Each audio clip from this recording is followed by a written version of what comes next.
So imagine you've just been born, right? And simply due to your genetic makeup, you're bound to be at least 6 foot one day. I mean, depending on who your father in the NBA is, you'll most likely grow to be taller than that, but let's just say you'll be at least 6 foot for now. Cool. And now add to this the fact that all you'll really be around whenever you see your pops is the game of basketball. Whether he's getting ready for a game, coming back from a game, leaving for practice, coming back from practice, and so on. Now add to this the fact that if by any chance you were somehow influenced into joining the lovely sport of basketball, you would have access to some amazing trainers, probably some amazing players that are really just your pop's teammates, and connections with some of the top tier coaches in general. At this point, everything is pointing to the fact that you are meant to be a basketball player. Maybe nobody actually said they expect that of you just to be nice or whatever, but that's what everyone's thinking. I mean, why not? You got the genes, right? Don't waste them. Damn.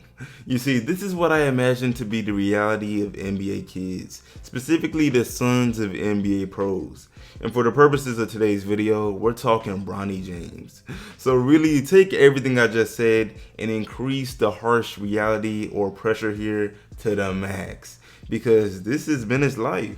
Now really quick here, don't get me wrong, this video is not meant to be some, oh let's all feel bad for Bronny propaganda. You feel me? He's in the NBA, prematurely in the eyes of many, including me, considering his performance in college. However, none of it matters anymore. And in today's video, I just want to highlight Bronny's situation as a rookie, covering all the main things.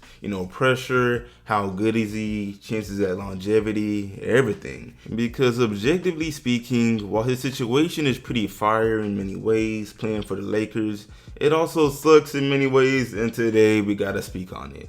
So yeah, bro, y'all go ahead and let me know in the comments, man. Is Bronny an NBA level player to y'all? Why or why not? And yeah, bro, really quick before I go any further, what's up YouTube? Plug Speaks back with another video. If you're new, first of all, welcome. Go ahead and sub. Also like the video if you enjoy. I upload quality basketball content, and we're on the grind to 5K, fighting most of death. Appreciate it. But yeah, man, back to the vid though.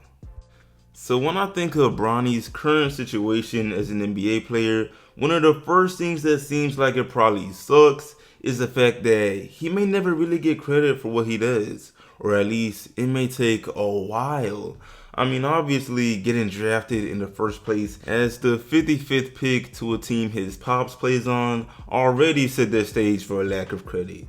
But you combine this with some external factors and it just looks ugly. For example, media.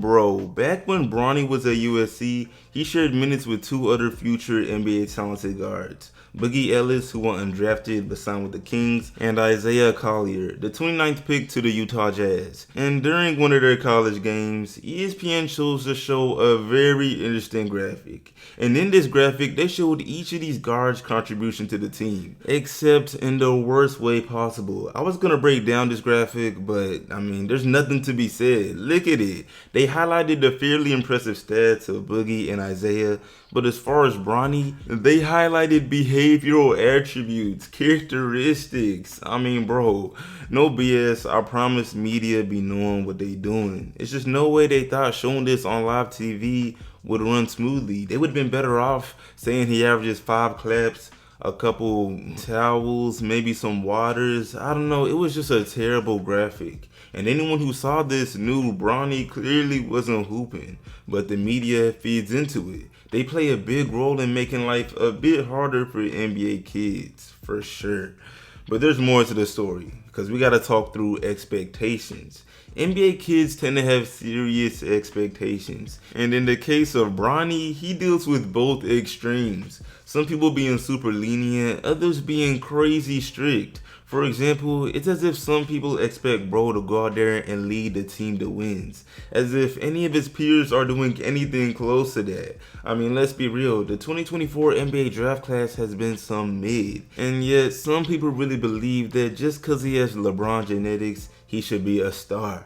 But it don't work like that, and as a result, the scrutiny is completely unfair. However, on the other side of things, as far as the other extreme, Bronny's biggest supporters aren't much better. Like D-Wade. Trust, I understand D-Wade is basically Bronny's godfather, one of the lifelong Banana Boat crew members. He should be a fan, but to an extent. You see, earlier this season, he made a wild statement. I'm basically saying Lakers fans aren't looking at the team as championship contenders anyway, so JJ Redick might as well give the fans and media what he believes we all want, which is the father-son duo all throughout the season. You know, we want to see the show. We want to see them throwing up lobs to each other all game.